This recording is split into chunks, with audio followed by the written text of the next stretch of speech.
You've got more brain power than you've used so far. You've got more potential than you've used so far. You've got more strength than you've possibly used so far. No telling how many languages you can learn. No telling how far you can go. No telling how strong you can get until you get busy working on yourself and see if you can't tap all of your full potential. People might have put you down in the past. I'm telling you, those days are over. People that have told you you're too short. People that have told you you're too tall, you're too old, you're too young. I'm telling you, the old idea about your limitations of the past, those days are gone forever. Get better.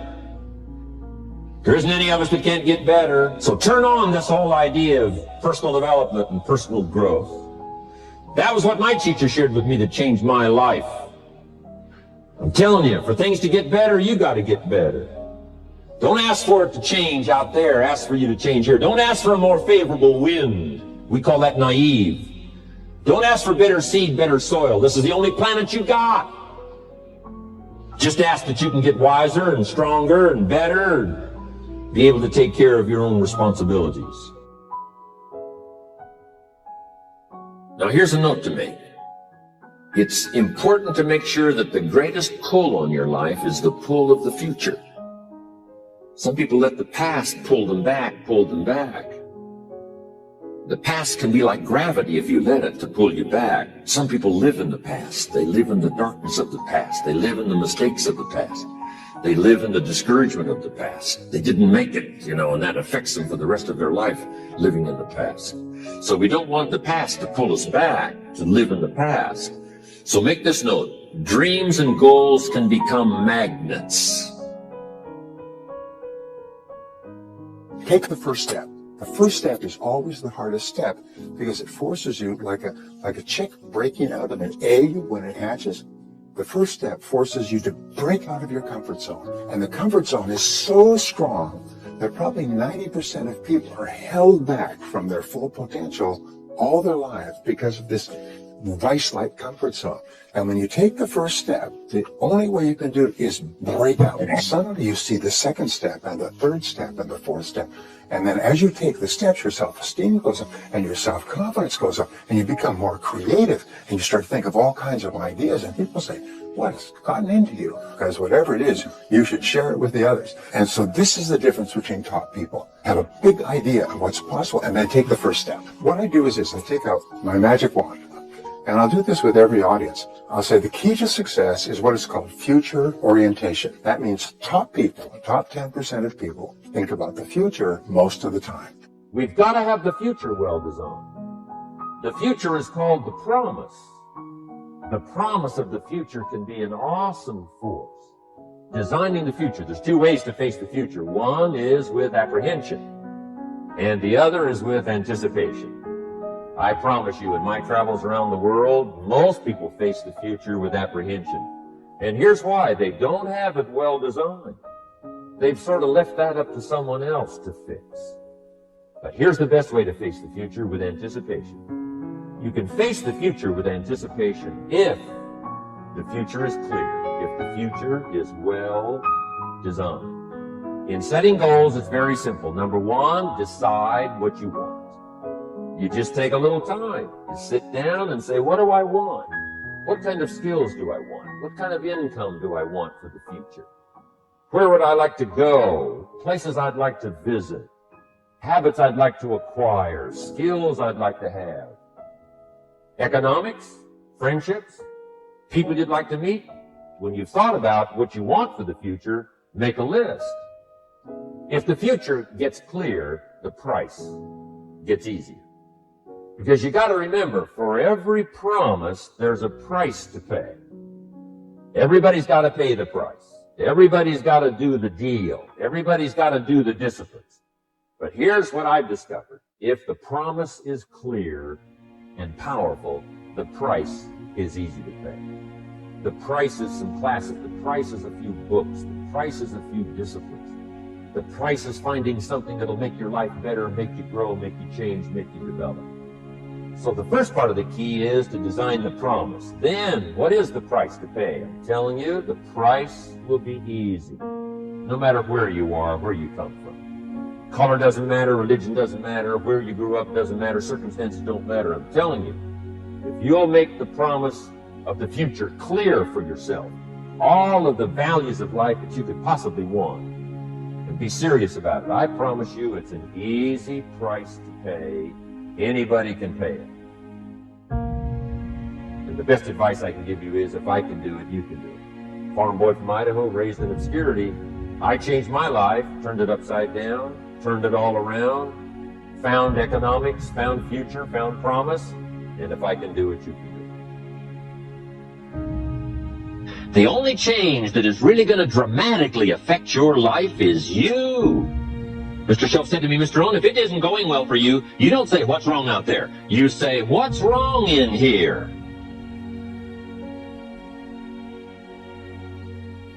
What a revelation. But once you find out it's you, that's something you can go to work on this very day. You can start to make a new stretch today.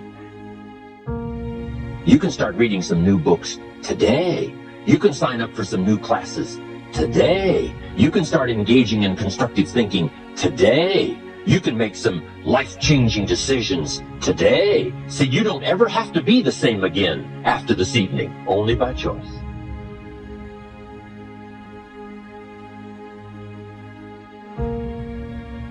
Being all that you can be, and not let habits drag you down. Not let things, sidetrack you from the full development of what you have the capable of being. What all could your heart encompass if you really had the chance and you really had the disciplines and really got to it? What could you really become? What could you earn? How healthy could you really be? How many books could you write? How many poems could you write? So here's what I would ask of you. If you feel that you're a little bit stalled, wherever you are in your progress, I'm asking you to correct that. I'm asking you to see if you can possibly be on a more accelerated track toward your possibilities and your full development.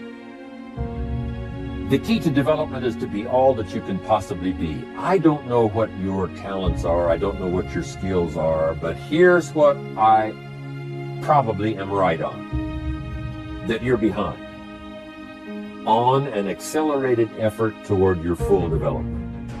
Here's what life is all about: to become all that we can possibly be. The full development of all of your potential, that's number one. Number two is the wise use of all of your resources. That's what life is all about, full development. I remember discovering something that was astonishing to me, and it was that your level of self-esteem or self-worth, your sense of personal value, the amount that you like yourself and respect yourself, determines the entire quality of your life. It determines the goals you set and how big they are. It determines how much you believe in yourself, which is how much you persist in your goals. It determines what you learn. It determines how much you like other people, how much they like you back. So the psychology of achievement is based around this concept that the more you do the things that make you feel good about yourself, which is setting goals, working toward them, treating people well, learning, taking good care of yourself, all the positive things that you do raise your self-esteem, improve your self-image, improve the quality of your relationships with other people, and enable you to have a wonderful life. Let us consider this question. If you could do better, should you? In the time allotted to labor, in the time given to economics, care for family, success, achievement, productivity, the creation of value, the development of skills and creativity, if you could do better, should you? I think that one of the greatest satisfactions of living life to the fullest is doing the best you can with whatever you have. Doing less than your best has ways of eroding the psyche. We seem to be creatures of enterprise. Surely it is the reason for the seasons. The soil and the sun and the rain and the seed all say, "What can you do with us?"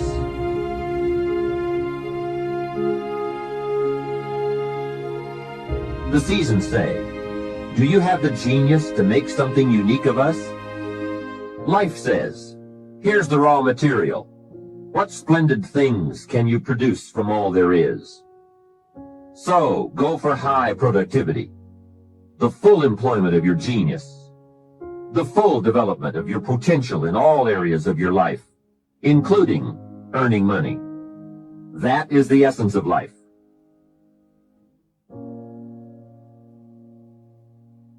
Every day in 1,000 different ways, we are trying to improve ourselves by learning how to do things. We spend a lifetime gathering knowledge in classrooms, in textbooks, in experiences. Now, if knowledge is power, if knowledge is the forerunner to success, then why do we fall short of our objectives? Why, in spite of all our knowledge and in spite of our collective experiences, do we find ourselves aimlessly wandering, settling for a life of existence rather than a life of substance? While there may be many answers to this question, the fundamental answer is the absence of discipline. Applying all that we know. That's the key word, discipline. Self-discipline. We might add one more word here, consistent. Consistent self-discipline. Better than knowledge is applied knowledge. And once we've applied our knowledge, we must study the results of that process. Apply our knowledge, study the results. Refine our approach. Finally, by trying and observing and refining and trying again, our knowledge will inevitably produce worthy results, admirable results. And with the joy and results of our efforts, we continue to apply, to learn, to observe, to fuel our ambition with the positive reinforcement of continued progress. Pretty soon, we'll find that we're swept into a spiral of achievement, a vertical rise to success. But for this whole process to work for us, we must first master the art of discipline, self-discipline, consistent self-discipline. It takes consistent self-discipline to master the art of setting goals, to master the art of time management, to master the art of leadership, to master the art of parenting and relationships.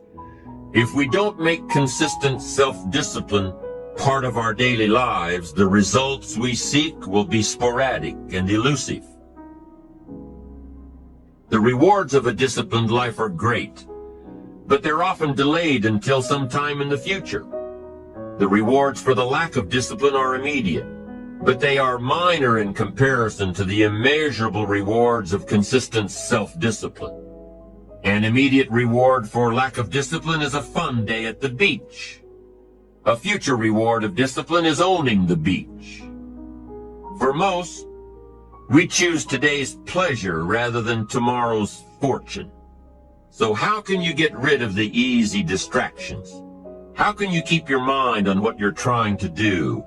How can you keep an attitude of doing it all and doing it now? How can you make the choice of discipline over procrastination? How can you stay focused on your ambitions? You can keep your focus on your work. You can get it done today instead of tomorrow. You've got to really work on your consistent self-discipline on a daily basis, or you'll find yourself distracted. Distracted by negative thoughts, distracted by negative people, and pretty soon, depending on the type of people you've associated with, distracted by your doubts within yourself. Never underestimate the power of influence and associations, and never underestimate the power of your own consistent self-discipline. My teacher, Mr. Show, said to me, Mr. Rohn, if you want the future to change for you, you've got to change. And he said, if you don't change, the next 6 years of your life is going to be just like the last 6. You'll still be behind on your bills. You'll still be behind on your promises. But then he gave it to me in the form of a promise. When I was 25 years old, I've remembered it all these years. Young man, if you will change, everything will change for you. If you will get better, everything will get better for you. What a clear message that was for me. He said, if you'll change your philosophy, if you'll change your habits, if you'll refine your thinking, if you'll change and accept some new disciplines, if you'll turn the corner where you've been in the past, go for a new life for the future, he said all kinds of remarkable things will happen for you if you will change. Before I met Mr. Shoaff, I used to cross my fingers and say, I sure hope things will change. I was hoping the government would change and the tax structure would change and that my boss would change and pay me more money. This would come down. And I was hoping that circumstances would get better. And then I discovered from my teacher that those things are going to continue the same. In fact, all of those things that happen to us is kind of like the wind that blows. But we must not leave our future just to the wind, just to the economy, just to the structure of the way things are happening today. Here's what we must learn to do, and that is set a good sail.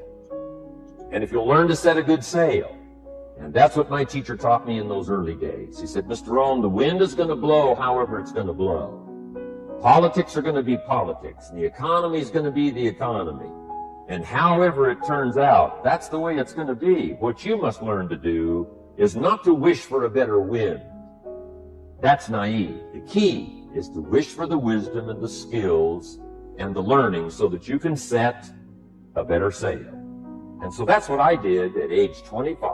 I went to work not on the economy. I went to work not on the community. I didn't go to work to try to change the government. I didn't go to work to try to change my boss or the company. I didn't go to work to try to change circumstances. I went to work to try to change myself. And I picked up that promise. My teacher shared with me that if I would change, my income would change. If I would change, my bank account would change. If I would change, my future would change. And sure enough, his promise came true for me. The first 6 years of my economic life, I wound up broke. Those pennies in my pocket, nothing in the bank, behind on my promises. The second 6 years of my economic life, I wound up rich. But interestingly enough, the second 6 years of my economic life, the government was about the same and the economy was about the same. You know, the companies were about the same. What they paid was the same. Circumstances around me were the same. You know, my negative relatives were the same. But I was not the same. That's how my life changed. Things started working for me, changing my life all those years ago. We don't have to change what's going on out there. That's the wind that's blowing. All we have to do is change what's going on in here. You'll never be the same. You'll keep growing. As you look back on a few months, look back on a few years, you won't believe the progress you can make. Economically, your relationship with your family, your friends, telling you that whole process of committing yourself for personal change, personal value, can really make your life unique and worthwhile. Guess what it did? Set for me a new attitude and philosophy. So make this note now. Philosophy determines attitude. If you have the philosophy and the attitude that here's my chance, even starting part-time, to invest in the idea of fortune making. Because you can lay the foundation for fortune making. You don't have to do it 8 hours a day. You don't have to do it 10. It's not something that requires working around the clock. It just requires simply a commitment. Here's what I did. I started part-time. That's the magic.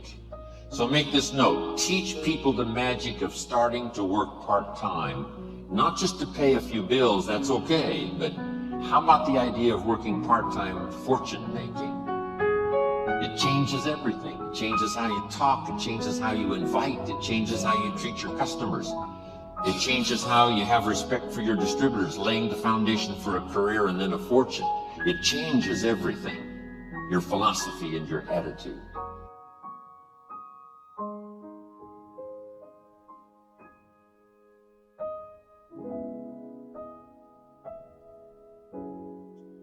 We must learn from personal experience.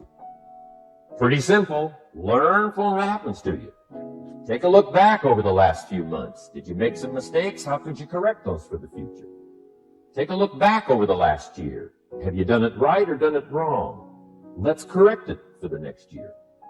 Mr. Shoaff asked me when I first met him, he said, Mr. Rohn, how are you doing? You've been out there now 6 years. And I said, I'm not doing very well. He said, I suggest you not do that anymore.